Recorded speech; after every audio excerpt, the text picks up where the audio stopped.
Eric and me met when we were 15-year-old school dropouts. Actually, when we went to art school, because that's where you went if you didn't want to do a proper job, you know. Eric and I were immediately found we had similar tastes in music and movies and books and things, and we formed our first band a few months after that in 1957. 1959, we met Alan Price at a gig, persuaded him to join us, and that became the nucleus of what eventually became the Animals in 1963. You leaned perhaps a bit more towards R&B as well, but there's certainly rock and roll in the music that you did, wasn't there? Rock and roll was in its infancy then in 1956, and when we first met, and but we definitely leaned towards the sort of more harder edge stuff by Chuck Berry and Bo Diddley and Muddy Waters and Little Richard, Fats Domino. Those kind of guys were playing a much more black and bluesy kind of R&B rather than pop rock and roll, if you like. And that was our early influences. And then we developed, to people like Ray Charles, and a lot of jazz influence came into it as well, you know. Quite a few firsts along the way as well. I mean, I know people always talk about the Beatles being the first British band to top the American charts. Of course, the Animals were the second. In fact, you were the first British band to tour Poland, amongst other things. So that's right. Quite a few accolades over the years. we sort of the Beatles really paved the way for all of us in those days, but we kicked a few doors down as well. It was like the Haves the Rise and Sun was the first single to break the old-fashioned 2.5, 3 minute maximum time barrier, you know. We had a 4.5 minute single, and that surprised a few people because it had originally been formulated because of the length of a 78, you know, the old acetate, and people were kind of set on that, and we broke that barrier.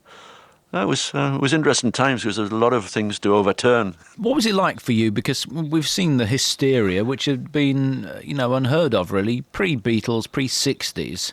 That sort of teenage hysteria hadn't been seen before. What did you make of it when you were touring and so on? It bemused us, really, because we were used to playing, we had mixed audiences, you know, but we were generally a blokes band, you know.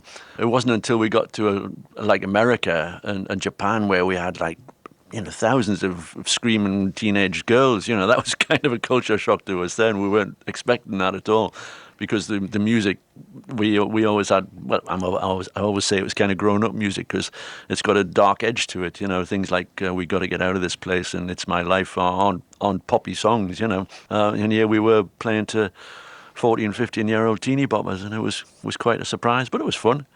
Well, you had 12 or 13 major chart successes, and I guess, all of the band members were very different in background and musical influences and so on in many ways. And I suppose after a period of time, each of you started to do different things away from the band. Is that how the Animals basically split? I mean, it was never a real split which wasn't amicable, was it? It was an odd kind of self-destruction thing. You know, we came together because basically we were interested in the music, and we were from roughly similar backgrounds. We were all kind of working class lads from Tyneside, you know. But once we got to the big city and we sort of found ourselves little places to live in London, and we got to New York and one thing and another, it was a much bigger world. And then that became that very, very divisive thing happened in the middle 60s where LSD came along, and that more or less split the band in half. You know, Eric and Hilton tended to adopt the new acid lifestyle, and we stuck to our mainly drink-orientated socialising, you know. Thank you so much for listening to this interview. If you enjoyed it, please click on the like button and ring that notification bell. And there are many, many more to listen to on this channel, so make sure you subscribe if you possibly can. Thank you.